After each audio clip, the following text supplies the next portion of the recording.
భూస్వామి పరిష్కారం చేయకపోతే గూగుల్ డేటా సెంటర్ రానివ్వం. పంచగ్రామాల భూస్వామి పరిష్కరించకపోతే గూగుల్ డేటా సెంటర్ రానివ్వం.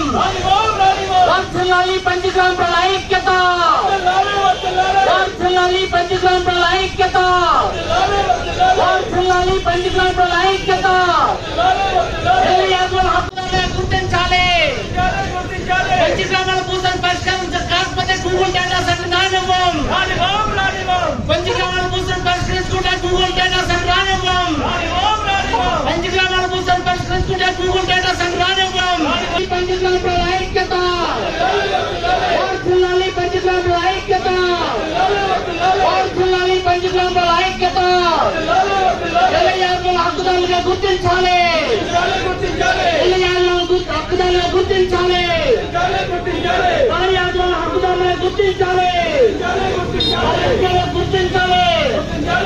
గ్రామాల భూస్వామి పరిష్కారం చేయాలని ఇక్కడ ధర్నా నిర్వహణ జరుగుతూ ఉంది.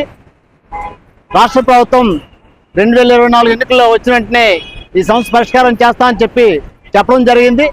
చెప్పిన తర్వాత మొట్టమొదటి కేబినెట్ సమావేశంలోనే ఈ సమస్య పరిష్కారం కోసం ఒక కమిటీ వేయడం జరిగింది. కమిటీ వేసి పరిష్కారం చేస్తా ఉన్నారు. కానీ ఇప్పటి వరకు ఎటువంటి పరిష్కారం చూపలేదు. ఆ తదనంతరం ఎంతమంది ఉన్నారు? 12,149 మంది ఉన్నారు. వాళ్ళకి 2008 ప్రకారం 419 గజాల్లో ఉన్నారు. వాళ్ళందరినీ కూడా భూమికి భూమి ఇచ్చి పరిష్కారం చేస్తాం, కోర్టు ఎఫిడవిట్ చేస్తాం అని చెప్పడం జరిగింది. కానీ వేసవి సెలవులు అయిపోయి, దసరా సెలవులు అయిపోయి, పండుగ వస్తుంది కానీ ఏదో పరిష్కారం కాలేదు. మరొక విషయం ఏంటంటే ముఖ్యమంత్రి గారు విశాఖపట్నం వచ్చినప్పుడల్లా ఈ సమస్య పరిష్కారం చేస్తామని చెప్పేసి అంటా ఉన్నారు. అలా కొత్తగా ఇంకా పరిష్కారం కాలేదని కూడా ఓ పక్క అంటా ఉన్నారు. అలాగే ఈ మధ్యకాలంలోనే ఈ గూగుల్ డేటా సెంటర్ కి ఈ భూములు ఇస్తామని చెప్తా ఉన్నారు. మీరు గూగుల్ డేటా సెంటర్ కి భూములు వచ్చే ముందు సింహాచల దేవస్థానం ఈ పంచగ్రామాల సమస్యని పరిష్కారం చేయకపోతే గూగుల్ డేటా సెంటర్ కి భూములు ఇవ్వలేమని చెప్పేసి సమైక్య రైతు సంక్షేమ సంఘంగా హెచ్చరిక చేస్తా ఉన్నాం.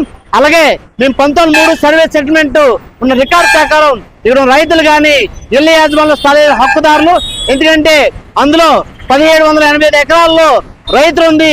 ఆ రైతుల దగ్గర భూమి కొనుక్కొని ఉన్నవారమే మేమందరం కాబట్టి ఖచ్చితంగా ఈ పంచగ్రామాల భూ సమస్య పరిష్కారం చేయాలి. చేయనట్లయితే మేము రాబోయే కార్పొరేషన్ ఎన్నికల్లో ఖచ్చితంగా ఈ ప్రాంతంలో ఉన్న 17 వార్డు కార్పొరేషన్ ఉన్న కార్పొరేట్ అందరినీ కూడా ఓడిస్తామని చెప్పేసి హెచ్చరిక తెలియజేస్తా ఉన్నాం. అలాగే గూగుల్ డేటా అని చెప్తా ఉన్నారు. ఈ గూగుల్ డేటా సెంటర్ ని కూడా పంచగ్రామాల భూ సమస్య పరిష్కారం కాకుండా ఎట్టి పరిస్థితిలో కూడా రానివ్వని చెప్పేసి సమైక్య ప్రజా రైతు సంఘంగా హెచ్చరిక చేస్తా ఉన్నాం. అలాగే ఈ ప్రాంతంలో వచ్చిన ఎమ్మెల్యేలందరినీ కూడా నిలదీస్తామని చెప్పేసి మరొకసారి హెచ్చరిస్తా ఉన్నాం. ఈరోజు విశాఖపట్నాన్ని ఇంకో హైటెక్ సిటీ చేయాలన్న ఆలోచనతో ముఖ్యమంత్రి గారు ఈ పంచగ్రామాల్లో ఉన్న 1,00,000 మంది ప్రజల సమస్యలు పరిష్కారం చేయకపోగా గూగుల్ సెంటర్ డేటా సెంటర్ని తీసుకొస్తామని చెప్తున్నారు. ఈరోజు ఇక్కడున్న అభివృద్ధిని అడ్డుకునే విధంగా భూ సమస్యను పరిష్కారం చేయకుండా వేలాది ఎకరాలు గూగుల్ డేటా సెంటర్కి ఇచ్చి దాన్ని అభివృద్ధి చేయడం కోసం కృషి అనేది ప్రయత్నం అనేది కూటమి ప్రభుత్వం చేస్తుంది. అది చాలా తప్పు పద్ధతి. పంచగ్రామాల్లో ఉన్న సమస్యల పరిష్కారం దిశగా భూమి బదలాయింపుగా భూమి ఇవ్వాలని మేమందరూ అడుగుతుంటే ఇస్తామని చెప్పి ఈ రోజు గూగుల్ డేటా సెంటర్ తీసుకొచ్చి ఇక్కడ కాలుష్యం లేని దగ్గర కాలుష్యం పెంచి ఎవరికో ఉద్యోగాలు వస్తాయనేది అబద్ధం. ఏ ఉద్యోగాలు రావు.